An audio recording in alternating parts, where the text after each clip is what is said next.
Morning. Hi, good morning, Dr. Osler. How are you doing? I'm good, and your timing is impeccable because they're cutting down some trees just on our street, and it has been so noisy, but I think they've stopped either for coffee or break or they've moved on. So timing is impeccable because it was really loud. Oh my goodness, I'm delighted to hear. I'm glad that they know that a very important interview is about to Oh happen. yeah, I don't know about that. Well, good morning, and how are you today? I'm good. How are you?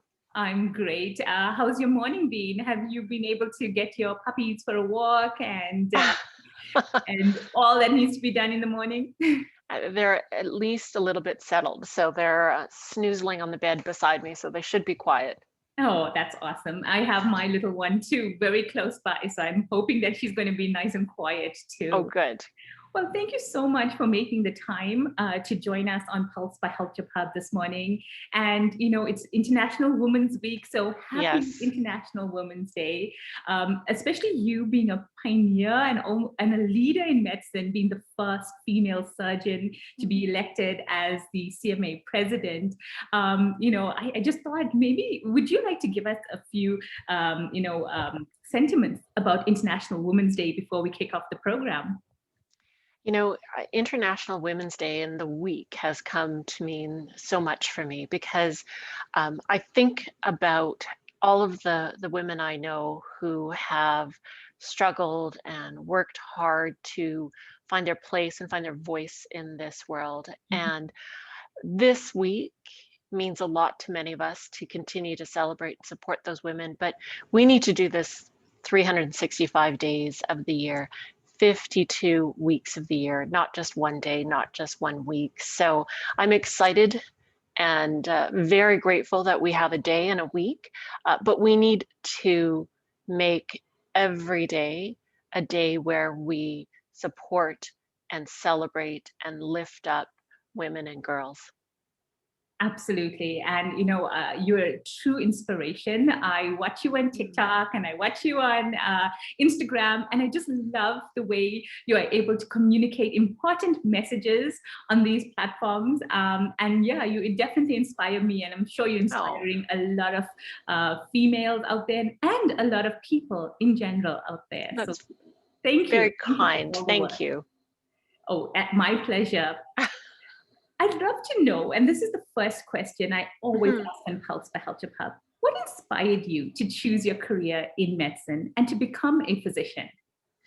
I come from a bit of a healthcare family. So my mother was a nurse. She's now retired, and she really raised me to be a strong, independent woman and had always uh, emphasized the importance of getting an education and being able to stand on my own 2 feet so I wouldn't have to depend on anybody.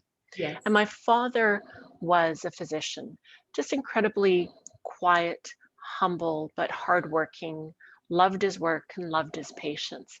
So when I look back to a specific moment, I don't know if there was ever a specific moment, but I just remember growing up and being surrounded by parents who worked in healthcare and who loved what they did and loved helping people. And that then guided and influenced me. And I really think it was my father who inspired me to then go into medicine. Yes. Oh, that's wonderful. And, that is a common thread that I find Hmm. when I talk to a lot of healthcare professionals, my husband included, who is a family physician. Hmm. And his family had a big influence in him choosing his career as well. But also that desire to help people is, I Yeah. suppose, the underlying, inspiration for a lot of physicians that I've been talking to and healthcare professionals in general. So Hmm. thank you so much for sharing that with us. Oh, Please, my pleasure. absolutely. Please, can you share your journey with us with regards to becoming a doctor and Mhm. then taking up the various leadership roles that you have done? I think in high school, that was when I started to really make decisions about where my career would go. And so in high school, you think, well, if I want to be a doctor, I have to take science courses. So I started to take science courses in high school. Yes. And then in university, the science courses that you needed to do medicine. Got into medicine and loved it. And truthfully, I look back to those days, and I've been in practice since 1998, and I look back to my medical school days, and it feels like it was just yesterday. Wow. Because it's such an exciting time. You're learning so many new skills, you're learning so many new concepts that you just feel your mind is ever expanding and growing. And it can be overwhelming at times, and it's a lot thrown at you. And then in medical school, started to think about, well, did I want to be a family doctor? And truth be told, when I was in medical school, I thought I was going to become a psychiatrist. But then did surgery, fell in love with surgery, and started to think about the different surgical specialties, landed in ENT, which is what I am right now. And then finished my residency training, started practice, and really thought my career would be as an ENT doctor. Did not have any grand plans or career aspirations, but through a series of events, started to understand that my passion for change, my passion to make the world a better place, to make medicine a better place, started to lead me into these different roles. And starting with Doctors Manitoba, my provincial medical association, began to work with them on physician health and wellness. And really, I think everything that has happened since then, and that was probably about 7, 8 years ago, has just been this incredible journey of growth and acquiring new skills and knowledge. And if you're somebody who likes to learn and grow and see positive change and have an impact on the world, for me, it's just been this exhilarating time where I don't know what's coming next, but I look forward to whatever challenges my career and life may bring me. Oh, that is amazing. And it's really inspiring listening to that journey that you've gone through. And also the fact that you've been able to make such an impact. It's just is testament to your passion and your dedication to becoming a physician and exploring it in its fullest, all the possibilities in this role. So thank you for sharing that. You're welcome. And can I add to that? I'm always overwhelmed and just completely humbled to hear things like that. So thank you, because I struggle, like many leaders I know, with imposter syndrome. Still to this day, there's not a day that goes by where I wonder if I'm capable enough or worthy enough to do whatever challenges lies ahead of me. And so I always think of myself as a no one and someone at the same time, which makes me feel like everyone. Because the more I talk about this, the more I hear from others, oh, I feel the same way as well. And so it's this constant journey, I think, that we're all on as physicians, as leaders, as people, to really figure out our place in the world, and to always understand that no matter where you are, what you've accomplished, there may be more to do. So my message to everyone is don't put too many people up on a pedestal, because a lot of us still are working on ourselves as leaders and as people. That is absolutely, I would say, incredible to hear. Not many people, are so willing to acknowledge, how they feel. And so many of us feel this way. So it is such a powerful message that you've just shared. And I think it resonates with so many people. I've heard this, in fact, from my close circle of people that I speak to, who echo your sentiments, but it's not, publicly, talked about enough, I feel. So the fact that you are able to share this with us, I think, would be, inspiration and help but also motivation to so many people out there. We all sometimes might feel that we may not be good enough to do something and accomplish something until we actually put our mind to it and get it done. And you've displayed that. You've done so many incredible things. So thank you for sharing that. You're welcome. So when you look back at your career, what do you feel are your top 3 career highlights? I think first and foremost, when I think of my career, as a physician, I think back to all of the patients I've seen and treated over the years. And it is such an incredible privilege to be a physician, to have the knowledge and the skills to be able to help people when they are vulnerable and when they are sick and when they need our help.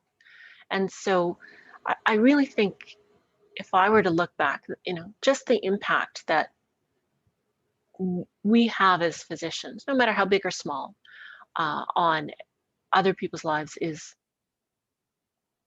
for me, I think my greatest achievement, what brings me great satisfaction and joy. I think the second is in my 23-year career as a working ENT surgeon, being able to integrate both career and life together, what often we call work-life balance. And I don't think it's ever been in perfect balance. It's so dynamic. It's very much a fluctuating situation, day to day, demands of work, demands of life.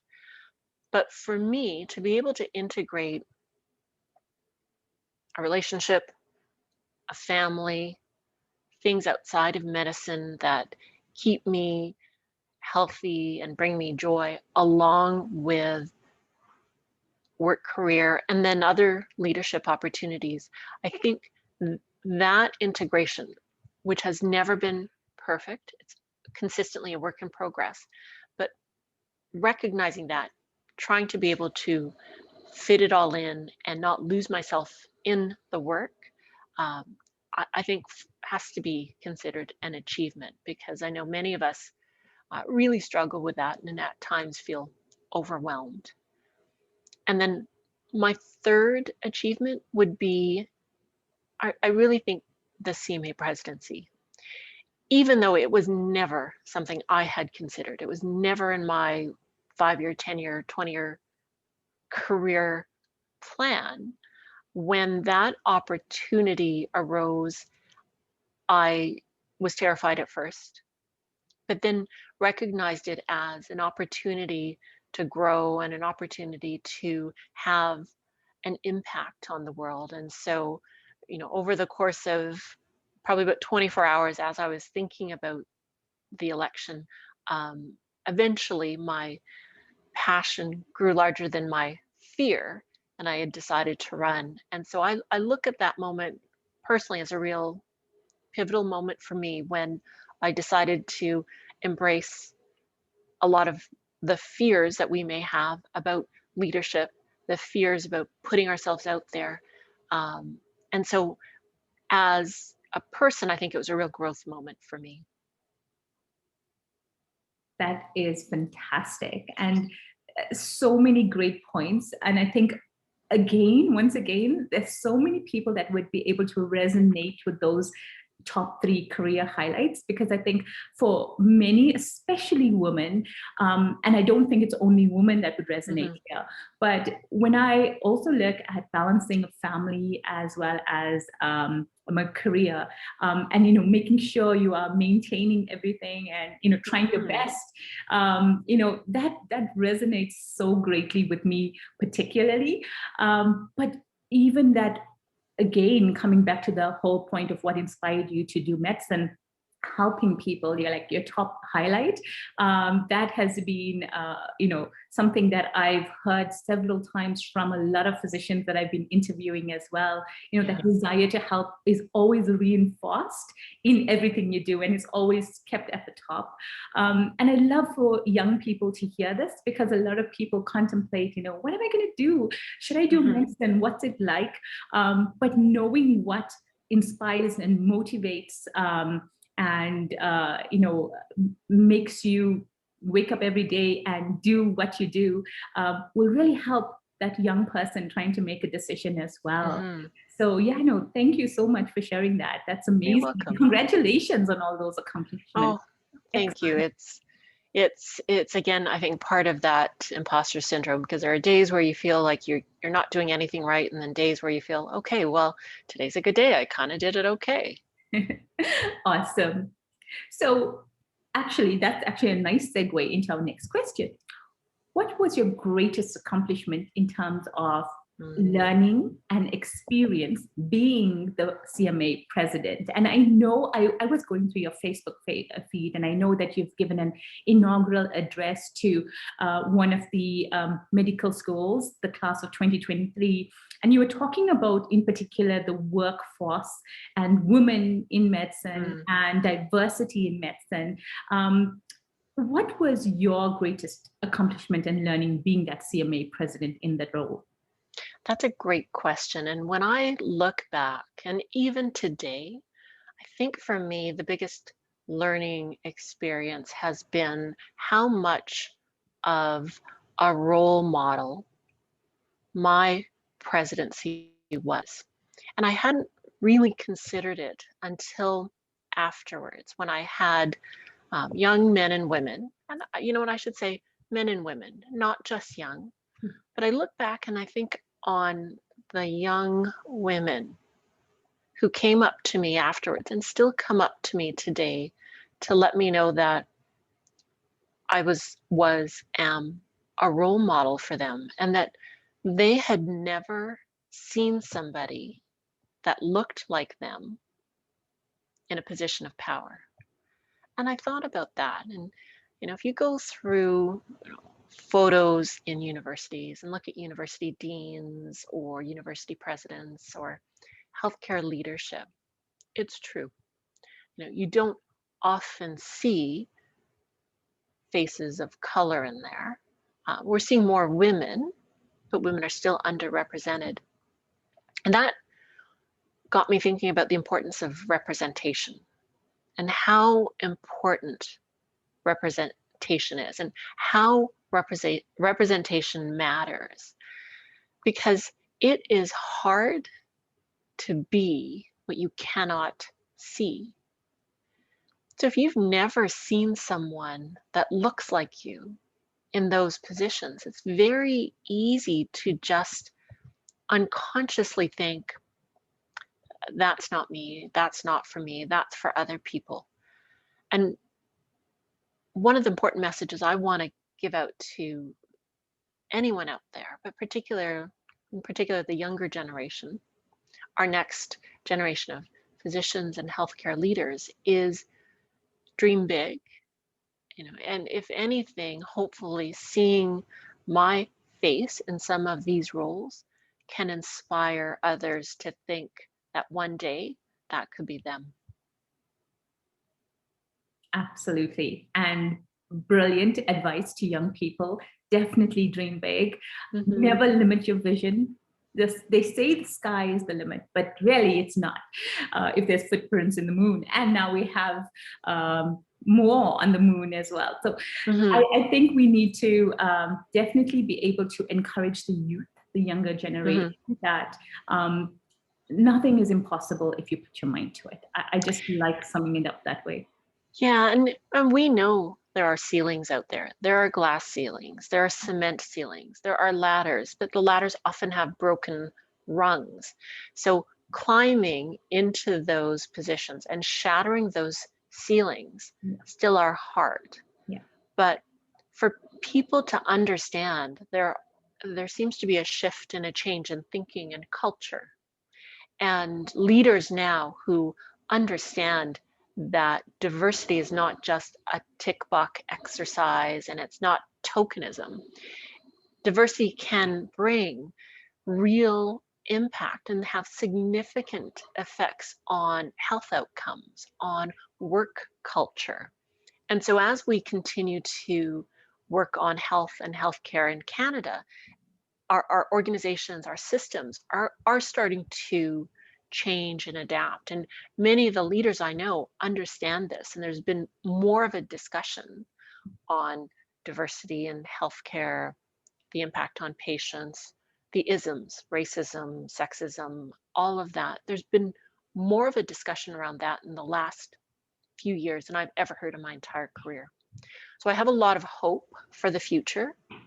And I think if we, as healthcare professionals, continue to strive to do better and be better and change the system for the better, I'm hopeful we will see some real progress.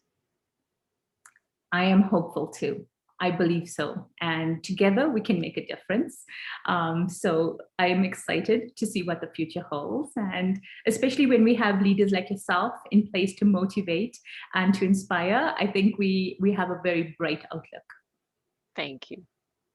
In relation to the global pandemic, COVID-19, there's lots of talk about the vaccine. A lot of people have vaccine hesitancy, especially AstraZeneca, where there's so much of confusion, especially here in Canada. But in general, the vaccine is either you for or against, or people are in a gray space. Would you like to talk to, especially those people who are in the gray space, who are unsure whether to get the vaccine or not? And it's a good question and certainly very topical. And the vaccine the vaccines are our light out of this pandemic tunnel. And I hear more vaccine hesitancy than I hear real anti-vaccine beliefs. Understand that's out there as well. But even people I know and respect and have expressed some concern about the vaccines. And everything I have read in the scientific literature, everything points to the vaccines being very safe and very effective. And public health experts I know are saying, in response to the question, what's the best vaccine out there? The best vaccine is the one in your arm. And so we see here in Canada 4 vaccines at present. In the beginning, there was a lot made of the efficacy rate. So Moderna and Pfizer having efficacy rates in the 90s, AstraZeneca, Johnson & Johnson efficacy rates in the 60s, and people saying, well, whoa, that's not good. Concerns about some of the vaccines, the mRNA ones being rushed to market. Well, that technology has been around, I was reading since SARS, so for almost 20 years. But nothing catalyzes action more than a global pandemic where we need a vaccine to a novel virus, where money is poured into the technology to develop these vaccines at a rapid pace. And companies, vaccine manufacturers, are able to pivot to focus on developing the vaccines at a rapid pace. So nothing catalyzes change like a global pandemic. And we see in the trial data how effective the vaccines are, probably some of the most effective vaccines we've ever had developed. And the real world data. So now that we're having more countries vaccinate more of their population, we are seeing significant real world data that supports vaccination. That is showing the vaccines, all 4 of them that are available in Canada, in other countries, have significantly reduced severe COVID-19 illness and significantly reduced the mortality, so reduced death rates. So I understand, and I've had conversations with people who've been vaccine hesitant.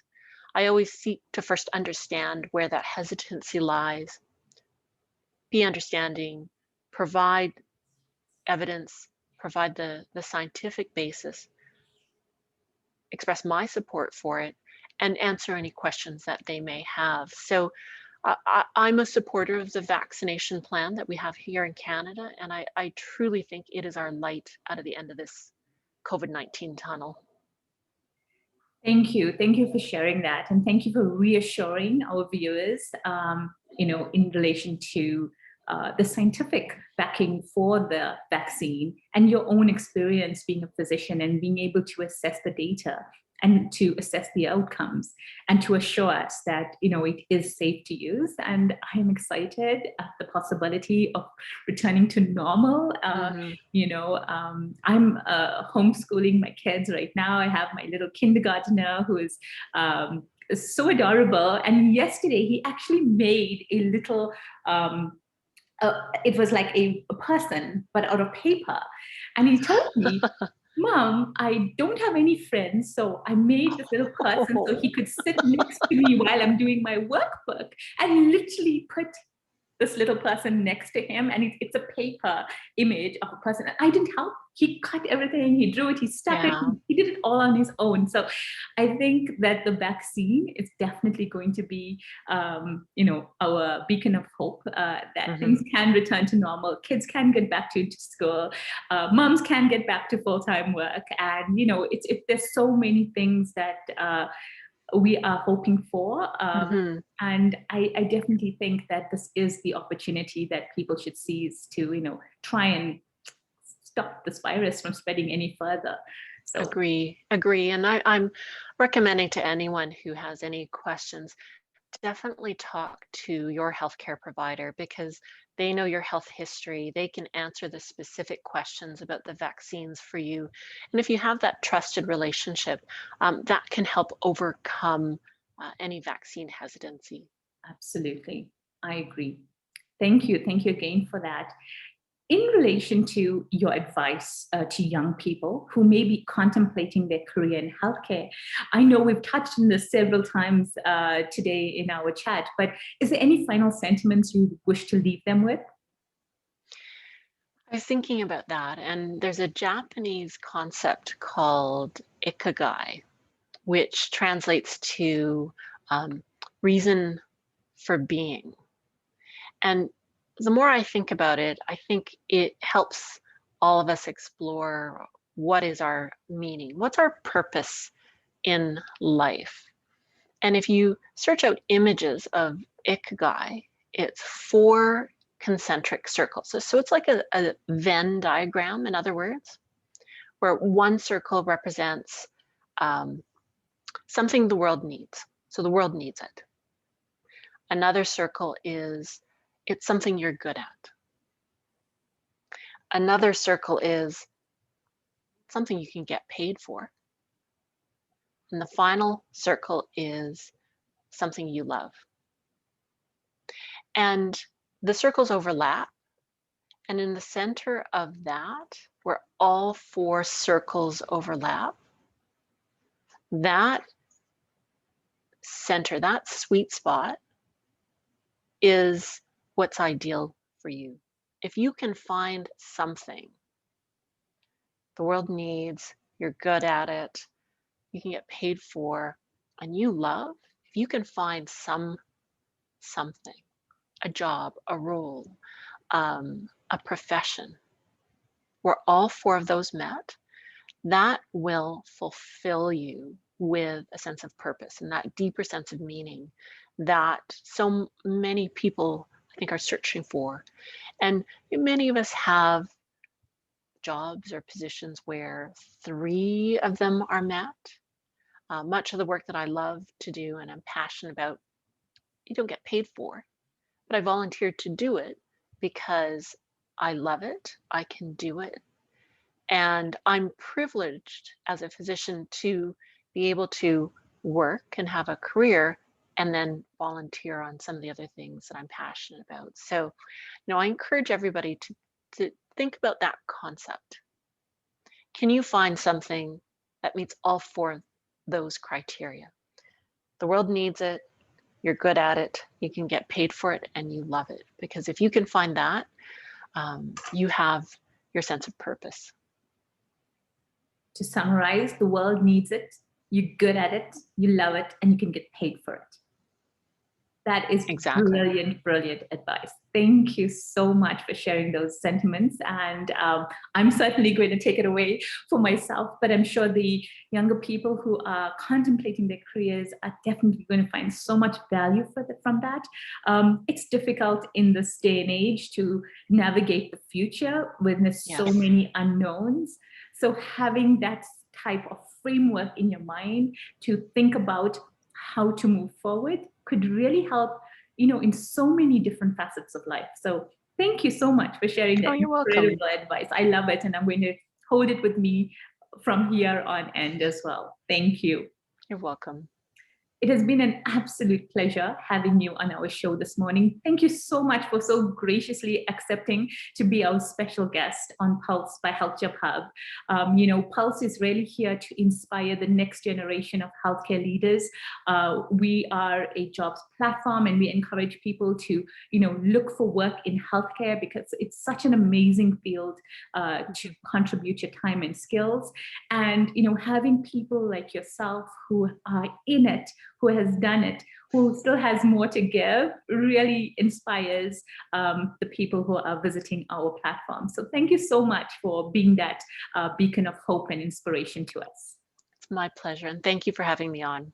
It's an absolute pleasure, and please stay in touch. Have a great day, and I will be following you on all your social media. Oh, thanks so much, and stay safe. Thank you. All the best now. Take care. Take care.